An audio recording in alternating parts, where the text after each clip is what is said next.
Number one అంటారు. అసలైన number one Gurukashi university.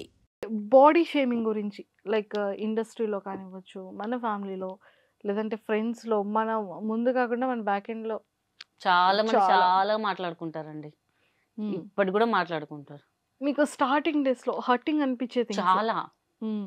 నేను ఒక్కటే నా కెరియర్ ఆయన చాలా ఆలోచించి మనకు ఒక ఆపర్చునిటీ ఇచ్చారు.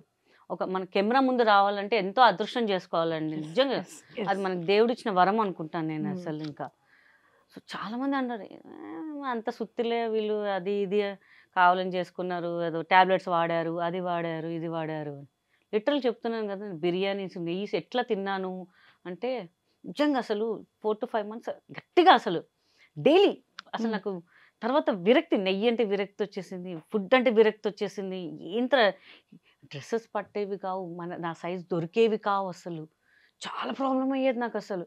ఏంట్రా ఇట్లా అయ్యేది ఏంటి మనకి పరిస్థితి అని చెప్పేసి. హ్మ్. తర్వాత తెలిసింది తగ్గించేటప్పుడు. అమ్మా! మనం ఎంత కష్టపడాలి. వాళ్ళకేం తెలుసు మనం ఎంత కష్టపడాలి. ఒక పేరు సంపాదించాలి అంటే ఇప్పుడు చాలా వచ్చాయండి. ఏదో ఇంజెక్షన్‌లు, టాబ్లెట్‌లు వాడితే అయితదని. కానీ మనం కష్టపడి చేసిందే మనకి కరెక్ట్‌గా ఉంటది. ఇప్పుడు లావుగున్నా నేను 140, 138 ఉండే. అక్కడ నుంచి ఐ కేమ్ అప్ 90, 91 ఇప్పుడు నాకు. ఓహ్! ఎంత కష్టపడి ఉంటానో నాకు తెలుసది. ఏం తినకుండా అసలు డైటింగ్ అని అసలు ఏడుపొచ్చేది. ఏంట్రా కానీ మంచి ఒక హ్యాపీనెస్. మనం ఒక గోల్ రీచ్ అయ్యాం చాలు. ఇంకా మనకి ఇంకేం అవసరం. ఎవ్వడేమనుకున్నా పర్లేదు. మన ఇంట్లో వాళ్ళే ఏమనుకోరు. బయట వాడికి మనకేంది. చూడు ఒక రూపాయి పెట్టాడు ఎవడో మాటలా ఫ్రీగా చెప్తుంటారు. ఒక రూపాయి హెల్ప్ చేయడం నో వన్ విల్ హెల్ప్ అనమాట. నాకు ఇండస్ట్రీలో చాలా మంది ఉన్నారండి. చాలా బాగా ఎంకరేజ్ చేస్తారు. రఘుబాబు గారు గాని, అలీ గారు గానివ్వండి, చాలామంది అసలు వేణుమాధవ్ గారు ఉన్నప్పుడు అసలు ఎట్లా ఉంటుండే అందరూ ఒక ఫ్యామిలీలాగా ఉంటుండే. ఇప్పుడు కూడా రఘుబాబు గారికి హ్యాపీ బర్త్‌డే అంటే ఇక్కడ వెళ్తున్నప్పుడు మేము ఇట్లా ఫోన్ చేసాం. "అరే! గీత ముందు బిర్యానీ పెట్టియండిరా లేకపోతే చంపేస్తదా మీ తొడలు తినేస్తదిరా మళ్ళా" అని చెప్పి ఆయన ఉంటే బాగా కేరింగ్ అనమాట. అలీగారు గాని అందరు వాళ్ళకి వాళ్ళకి తెలుసు మనం ఏంటి అనేది. మనం ఎంత కష్టపడి వచ్చాము పైకి అని చెప్పేసి. వెనకాల ఏదో అంటుంటారు వాళ్ళు. ఏదో మాట్లాడంగా అంటే వాళ్ళకేదో ఉంది అనుకుంటుంటారు. అనుకునేవాళ్ళు బొచ్చెడు ముందు ఫీల్ అయ్యేదాన్ని. ఏంట్రా ఇట్లా అనేవాళ్ళు, ఇట్లా అనేవాళ్ళు. ఇంక అన్నీ వదిలేయాలి ఇంక. మనకి మనసుకు తెలుసు మనం ఏంటి అనేది అంతే. ఇక సెకండ్ రౌండ్ మనకు అవసరం లేదు ఇంకా అని చెప్పి అలా ఫిక్స్. మన ఫ్యామిలీయే సపోర్ట్ చేస్తుంది. బయటోడు మనకెందుకు? ఏదైనా మన ఫ్యామిలీ ముందుకొస్తది. బయటోడు ఎవ్వడు రాడు అనిపిస్తుంటది. అవును. సో, ఇప్పుడు ఎవరెవరు ఉంటున్నారు మ్యామ్ మీతో? మా కజిన్ సిస్టర్ ఉంటారు. పాప, నేను, బాబు, అమ్మమ్మ ఉంటారు. అంతే. అంతే. ఇంకా ఎవరు లేరింక మనకి. అందరు డబ్బు కొంచెం ఉంటే వస్తారు. లేకపోతే రారు ఎవరు. హ్మ్. సో, చాలా చూసా ఫ్యామిలీలో. ఓకే. అప్ అండ్ డౌన్స్ కూడా చూసాను. హ్మ్. సో, ఎంత దూరం ఉంటే అంత మంచిదనుకున్నాను. హ్మ్. చాలా చేశా. అందరూ చాలా చేశారసలు. వాళ్ళ స్థాయికి మించి చేశాను. బట్ హ్మ్. నాకు తెలిసొచ్చింది. నాకు కష్టం ఉందన్నప్పుడు మాత్రం ఎవ్వరు రాలేదు. సొంత వాళ్ళు రాలేదు నా కోసం. హ్మ్. సో, అది కొంచెం ఇప్పటికి బాధనిపిస్తది. But okay. బయట వాళ్ళున్నారు. మా అపార్ట్మెంట్‌లో చాలా మంచి ఫ్రెండ్స్ ఉన్నారనమాట. ఆంటీస్ వాళ్ళు. They are supporting me that's it. అంటే అందరూ మనకి సపోర్ట్ చేసేటప్పుడు మన ఫ్యామిలీ అనుకునే వాళ్ళ దగ్గర మాత్రమే మనకి హర్టింగ్ అనిపిస్తది. చాలా హర్టింగ్. ఎందుకంటే వాళ్ళు అర్థం చేసుకోవాలబ్బా మనకి. మనకేం కష్టమొచ్చి అంటే మనకొచ్చినప్పుడు పెట్టాం, రానప్పుడు వదిలేసారు అంటారు గదా! నాకందుకే పెట్టాలంటే కూడా కోపమొచ్చేస్తుంది. అంటే ఎవరి మీద నమ్మాలని కూడా అంటే ఐ లాస్ట్ మై సన్ అనమాట. అవును. బట్ అవును. నో వన్ ఈస్ నాతో పాటు 11థ్ డే నుంచి ఎవడు లేడండి నా దగ్గర. 11థ్ డే నుంచి టిల్ నౌ నో వన్. కనీసం ఫోన్ చేసి ఏదో అవసరానికి ఒక 1 మినిట్ మాట్లాడి పెట్టేస్తారు అంతే. మ ఎలా ఉన్నాను? ఉన్నామా? అని బయట వాళ్ళు చెప్తారు గానీ ఇంట్లో ఫ్యామిలీ లేదండి అనుకుంటా నేను అంతే. బయట వాళ్ళే నా ఫ్యామిలీ. ఫ్రెండ్స్ అంతే. ఫ్రెండ్స్‌ని మనకు చిన్నప్పుడు చూ చూసిన వాళ్ళనే మోసం చేస్తున్నారు అంటే అది చాలా తప్పు అది.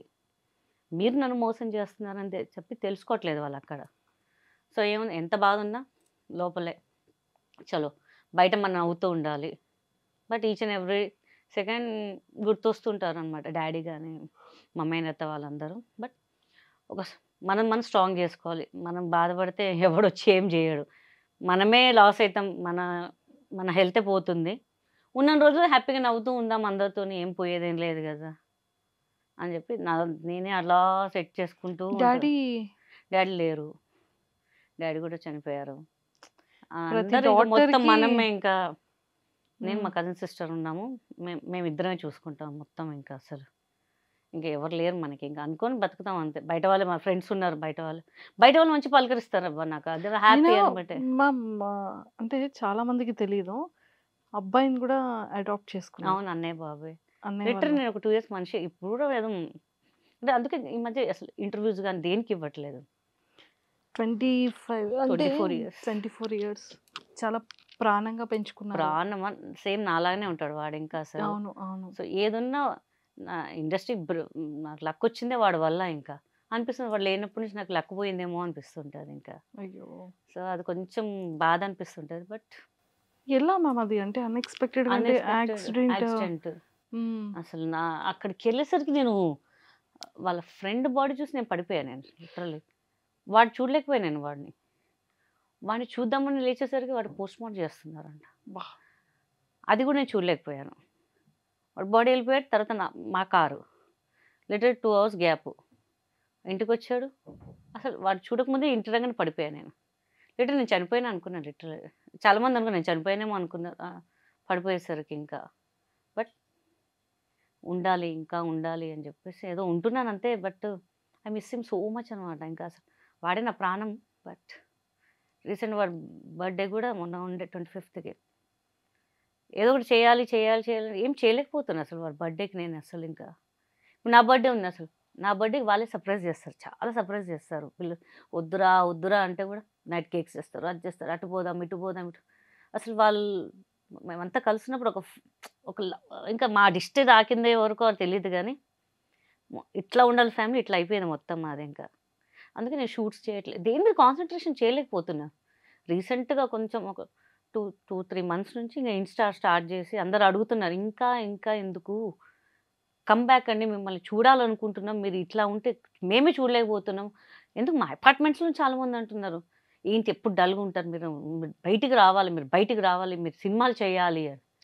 బట్ అది అనుకున్నంత ఈజీ కాదసలు. అనుకుంటాం మనం చెయ్యాలి అని చెప్పేసి. ఆ ప్రెజెన్స్, ఆ తిరిగేది ప్రతీదీ కూడా అదే ప్రతీది ఈచ్ అండ్ ఉంటది కదా! ఎవ్రీథింగ్ వాళ్ళ కోసమే ఇల్లు కొన్నాను. వాళ్ళ కోసం వాళ్ళే మొత్తం సెట్ చేశారు. నా రూమ్ ఇలా ఉండాలి, నీ రూమ్ ఇలా ఉండాలి, ఇది ఉండాలి, అలా హోమ్ థియేటర్ ఇలా ఉండాలి అని వాళ్ళు మొత్తం ఇట్లా నాకు వాడి వాయిస్ వింటే ఇప్పుడు మమ్మీ వాడు ఎందుకు పెట్టాడో ఇప్పటికి తెలీదు తెలుసా? వాడు వెళ్ళే ముందు హ్మ్. మమ్మీ నువ్వు టైంకి తిను మంచిగా షూటింగ్ చేయి మమ్మీ అని చెప్పి పెట్టాడు వాయిస్ మెసేజ్.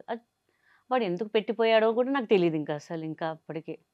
అప్పుడప్పుడు అది విని సరే వాడు ఉన్నాడులే అని ఒక ధైర్యంతో బతుకుతాను ఇంకా అంతే. ఇంకా పాప అంటది మేము లేమా మమ్మల్ని చూసుకోవా ఎంత పెద్దగా ఉంటే వాడు చూసుకునేవాడు కదా మొత్తం. అప్పుడు 24 ఇప్పుడు 27 ఇయర్స్ ఉండేది వాడికి. జాబ్ ఎక్కాడు. డిసెంబర్‌లో జాబ్ ఎక్కాడు.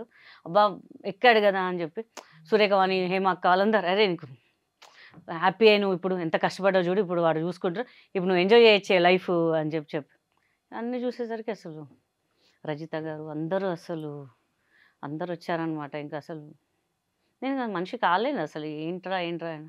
అందుకే మెల్లమెల్లగా కంబ్యాక్ చేయాలి. ఏదో చిన్నగా ఇన్‌స్టాలో ఏదో ఇట్లా కానీ ఇంత మిలియన్స్‌లో కూడా రీచ్ అవుతారని నాకు తెలీదు ఇంకా. అంత అవును. ఫ్యాన్స్ కూడా ఉన్నారు కదా! కనిపించినప్పుడు అందరూ అడుగుతారు. ఎందుకండి ఇంకా మీరు రావాలి. వస్తానండి. చాలా రోజుల తర్వాత మీకే ఇచ్చాను ఇంటర్వ్యూ ఇంకా థ్యాంక్ యూ. అసలు. మీకు మామూలుగా అయితే ఒక డాటర్ అండ్ సన్ను. సన్. హ్మ్. వాళ్ళిద్దరు ఎలా ఉన్నారు మ్యామ్? ఓకే. రెండో వాళ్ళ మమ్మీ దగ్గర ఉంటున్నాడు ప్రస్తుతానికి. హ్మ్. కొంచెం అంటే ఉండను వాళ్ళ మమ్మీ కూడా బాబుని ఇదైంది కానీ నేను వదిలేస్తా. పాప నా దగ్గర ఉంటది. మా పెద్ద బాబు పోయాక మా అన్నయ్య వాళ్ళు అంటే కజిన్ అన్నయ్య వాళ్ళు పాపని అడాప్ట్ చేసుకున్నారు హ్మ్. వాళ్ళు. సేమ్ ఇది వాడిలాగానే ఉందన్నమాట ఇంకా. హ్మ్. వాడి బుద్ధులే ఉన్నాయి దీనికి. హ్మ్. వాళ్ళ మదర్ దగ్గర ఉండదు. నా దగ్గర ఉంటది అది ఎక్కువ అసలు. ఆ అటాచ్‌మెంట్ మొత్తం సేమ్ వాడిలాగానే చేయడం వీళ్ళని దాన్ని చూసుకుంటూ కొంచెం ఇక ఉంటున్నాను ఇంకా అంతే ఇంకా. ఇప్పుడు ప్రెజెంట్. ప్రెజెంట్ కొంచెం అంటే వాడే పంపించాడేమో నేను డిప్రెస్‌లో పోతానేమో అని చెప్పి పంపించాడేమో. వాడు ఫెబ్‌లో పోయాడా ఇది మార్చ్‌లో పుట్టింది ఇది. అబ్బా! మేబీ మేబీ ఆ బాండ్ అలా ఉంది. బాండింగ్ అలా ఉంది అనుకుంటా. ఇంకా ఆల్మోస్ట్ అన్నయ్య వాళ్ళ బాబుకి మీకు ఎన్ని ఇయర్స్ నుంచి మ్యామ్ ఇది బాండింగ్? చిన్నప్పటి నుంచి వాడు పుట్టినట్టే నేను తీసేసుకున్నాను. పుట్టినప్పటి నుంచే. నేను బాబన్నా బాపన్న పుడితే నాకు ఇచ్చే అన్నయ్య అని చెప్పాననమాట. హ్మ్. మా అన్నయ్య ఇచ్చేసారులే అప్పుడు. మా హ్మ్. అన్నయ్య వైఫ్. తర్వాత రెండో వాడు పుట్టాడు. మా అన్నయ్యకి చిన్న హెల్త్ ఇష్యూ వల్ల వాడు రెండో వాడు అంతా థర్డ్ క్లాస్, సెకండ్ క్లాస్ ఉన్నప్పుడు అన్నయ్య చనిపోయారు. సో వాళ్ళిద్దరు రెస్పాన్సిబుల్ నేనే తీసుకున్నాను ఇంకా అసలు. ఓకే. సో అందుకే నేను మ్యారేజ్ చేసుకోకుండా ఇంకా వీళ్ళని చూసుకోవాలి కదా, అంటే వచ్చేవాళ్ళు మన నమ్మకం పెట్టుకోలేం కదా, వాళ్ళు ఎలా చూస్తారో తెలీదు. ఎంతనా అప్పుడు నేను మారిపోతానేమో, వీళ్ళని దూరం పెట్టాల్సి వస్తదేమో అని అనుకున్నాను. అందుకే వద్దురా వాళ్ళ భయ్ ఇంకా కోసం మ్యారేజ్ కూడా వద్దనుకొని వద్దనుకొని వీళ్ళే ఇంకా అని అంటే భగవంతుడేమో ఇలా. ఇలా చేశాడు ఇంకా. అందుకే కొన్ని రోజులైతే గుడి కూడా నేను చాలా పూజలు చేస్తాను. పొద్దున్న 5:30, 6:30 లోపు నా పూజ అయిపోతది మార్నింగ్ కంపల్సరీ. ఇంకా పూజ మీద కూడా అంత ఏదో చేస్తున్నట్టుగా ఉన్నాను అంతే. దేవుడు ఎందుకు మనం ఎవరికీ ఏమి అన్యాయం చేయలేం. మన దేవుడు ఎందుకు అలా చేసేసాడని చెప్పేసి అంతే. ఇంకంతే ఇంకా. మీ ఇన్‌స్టాలో చూసేటప్పుడు మిస్ యూ సో మచ్ నాన్న, మిస్ యూ మై సన్ ఇదంతా